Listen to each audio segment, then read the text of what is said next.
Hi, my name is Hollister, and I'm going to be giving a speech fee over psychotic disorders for Miss York's Business and Professional Communication class. So I want you to imagine this. Waking up every day and not knowing, are you going to be having a good day? Are you going to be having a bad day? Will you be angry, happy? That's someone who is diagnosed with a psychotic disorder. That's what they're going through on a day-to-day basis. My specific purpose for this speech is to inform you on the daily struggles that people living with a psychotic disorder have to go through. I would also like to bring to your attention some of the different psychotic disorders that are diagnosed on a daily basis, and also go over some treatments available for someone who is struggling with psychotic disorders. So dealing with a psychotic disorder can cause someone to have a hard time maintaining a sense of reality. They might not be able to hold down a job like a normal person would, and their relationships with people in their life could take the fall for it. This can also sometimes, unfortunately, lead to bigger problems such as suicide if not treated or taken seriously. So you're probably wondering, how am I credible on this information? Obviously, I might not be the foremost expert on this subject, but I have tested my knowledge and looked extensively into reliable databases to gain the appropriate knowledge I need to give y'all this speech today. So first, we're going to look into the depth of psychotic disorders, and then look at what it is like being diagnosed with a psychotic disorder and some of the treatment. Then we're going to go over some of the cures, if there are any, and what it's like continuing to live with a psychotic disorder. So the three most common psychotic disorders are schizophrenia, delusional disorder, and psychotic disorder due to a medical condition. According to the text, National Institute of Mental Health Schizophrenia, approximately 1% of our population is diagnosed with a psychotic disorder. Like many other forms of mental disorders, psychotic disorders are often genetic and most commonly found in people in their late teens to early 30s. So schizophrenia is the most common psychotic disorder that is being diagnosed today. Robin McCready in the Adult Severe Mental Illness states that patients who are diagnosed with this disorder often experience changes in behavior, delusions, and have hallucinations.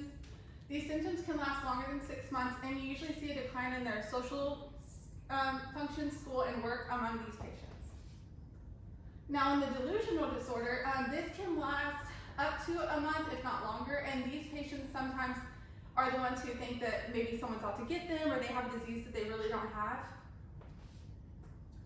And then psychotic disorder due to a medical condition is usually diagnosed to people who are dealing with trauma to the brain, like a brain tumor.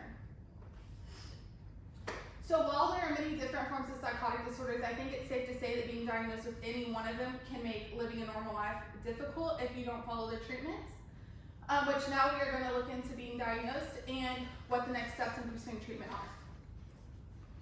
So patients who are believed to be suffering from a psychotic disorder are referred to a psychiatrist who have a special set of tools used to diagnose you specifically, and this is just one of the first steps in the process. It is said that many people diagnosed with a psychotic disorder are actually able to lead pretty productive lives and function quite normally as long as they follow the strict instructions given to them by a psychiatrist. With that being said, it can be hard to find the right treatment sometimes because this is not a diagnosis that can be cured overnight.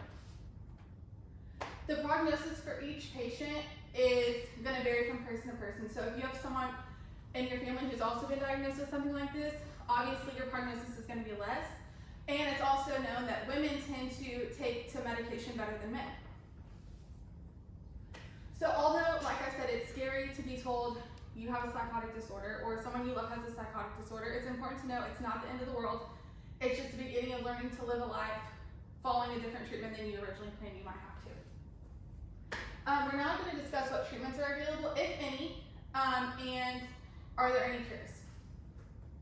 So while there are many different treatment options, patients living with these disorders sometimes don't fully recover and do not get cured. In order for a psychotic disorder patient to maintain mental and physical stability, it's very important to follow the treatment you're given specifically. Continuing to consult with a physician is also highly recommended. And unfortunately, there has not been a cure to date for someone diagnosed with these disorders. This doesn't mean that an individual diagnosed with a disorder can't live a normal and healthy life, but as long as you follow the treatment, you should be good to go. So in summary, I think I have brought to attention to some of the different types of psychotic disorders and some of the treatments available and the fact that we have not found a cure yet. Thank you.